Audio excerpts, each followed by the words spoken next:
देवी प्रपन्नारति हरे प्रसीद प्रसीद मातर जगतोऽखिलस्य प्रसीद विश्वेश्वरि पाहि विश्वं तवेश्वरी देवी चराचरस्य।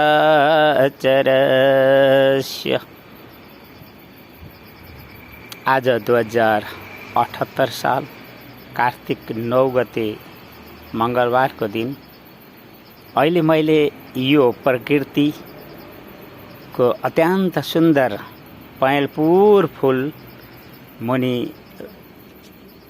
जुन मैले अनुभव गरिरहेको छु कि आखिर यो प्रकृतिसँग के कस्तो शक्ति र सामर्थ्य छ।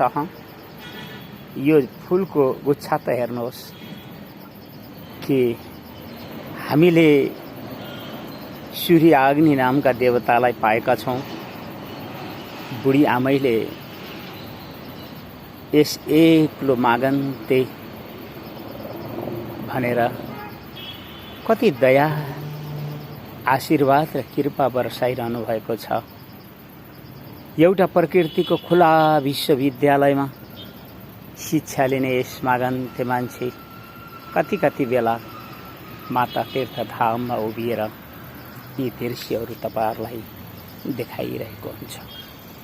उसले गरेका परिश्रमहरू सायद यहाँको जनसमाजले यसको मूल्याङ्कन गर्न सक्ने छैन, तर उसले साँची राखेको अग्निले अवश्यमा अब सत्यको न्याय दिनेछन् र धर्मको परिचय दिनेछन्।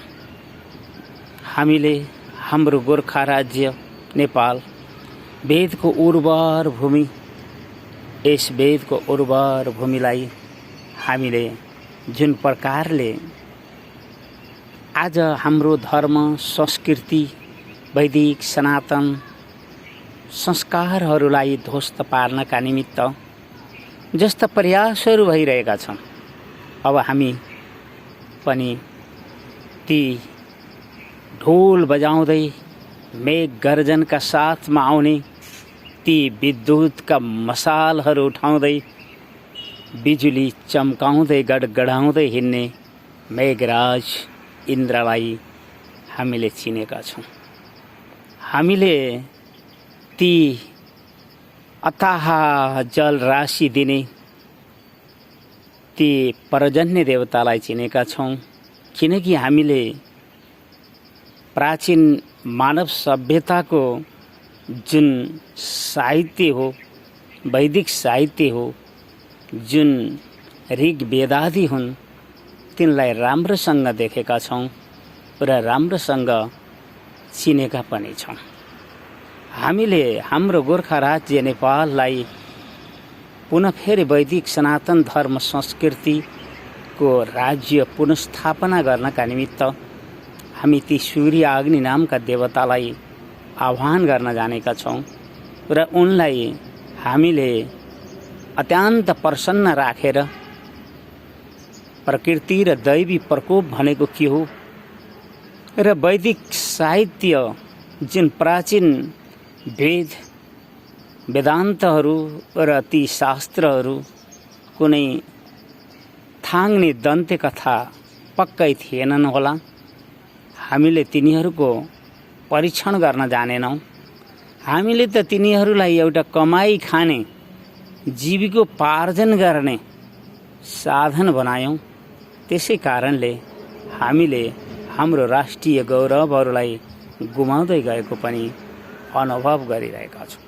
यी फूलहरू हामीलाई शिक्षा र प्रेरणा दिन्छन् कि पृथ्वी मातासँग के कति शक्ति र सामर्थ्य छ, यी जलहरूसँग के कति शक्ति र सामर्थ्य छ, यी अग्निहरूसँग के कति शक्ति र सामर्थ्यहरू छन्, अनि ते वायु आकाश हामीले यी प्रकृतिका उपादान कारणहरूलाई देखेका छौं र हामीले वैदिक विज्ञानको प्रयोग गर्दै यो गोर्खा राज्य नेपाललाई हामीले हाम्रो वेदको जुन ज्ञान र विज्ञान छ त्यस ज्ञान र विज्ञानका साथमा हामीले यो राष्ट्रलाई, विश्व मानव समुदायलाई नै कि आखिर प्रकृति भनेको के हो, दैवी शक्तिहरू भनेका के हुन्, ईश्वर छ कि छैन, जीव र जैविक विविधताको जगत कस्तो हो र मानव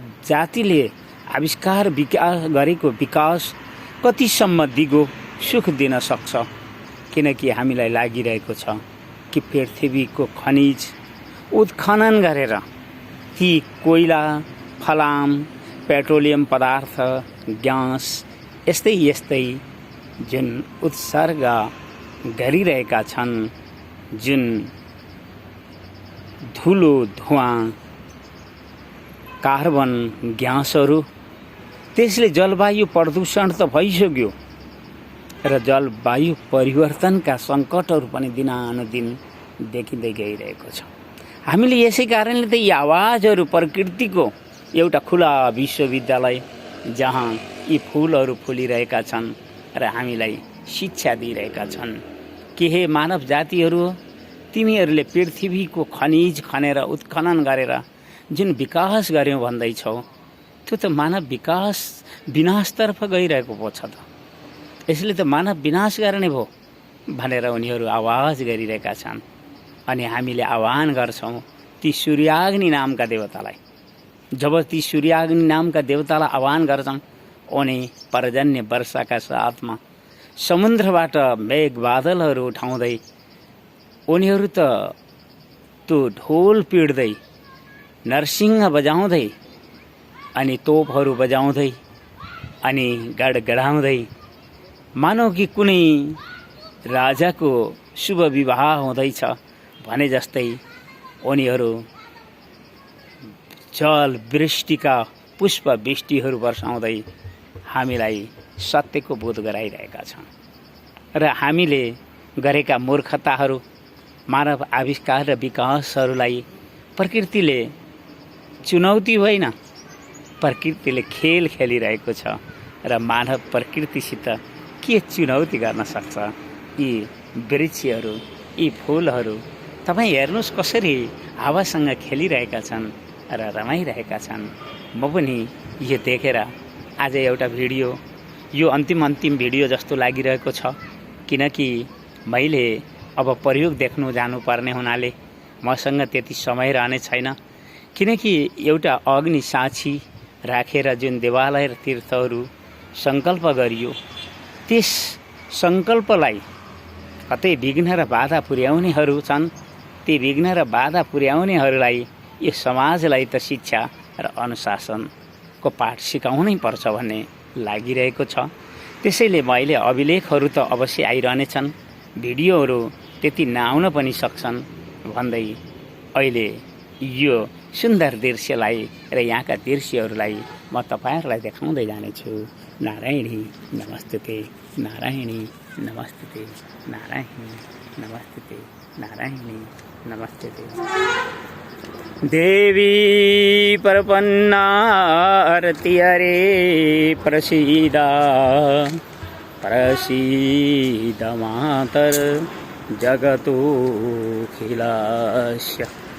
प्रसीद विश्वेश्वरी पायि विश्वं त्वमेश्वरी देवी चराचरस्य। यो दृश्य श्री गौरी शङ्कर सङ्गम माता तीर्थधामको हो र अहिले म माता तीर्थधाम प्राङ्गणमा उभिएर यी सबै दृश्यहरू तपाईहरुलाई देखाइरहेको थिएँ। ओम शान्ति शान्ति शान्ति।